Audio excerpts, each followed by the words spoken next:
నేనే మార్గమై ఉన్నాను, నేనే సత్యం, నేనే జీవం.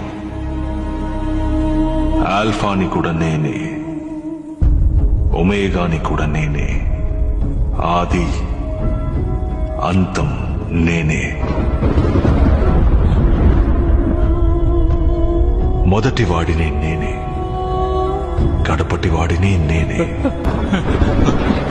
ప్రభు, నేను చావు కోసం ఎదురు చూస్తున్నాను. ఇకపై మరణం ఉండదు, దుఃఖం ఉండదు, ఏడుపు ఉండదు, చింత ఉండదు. నేనన్నిటినీ నూతనీకరిస్తున్నాను. అవును,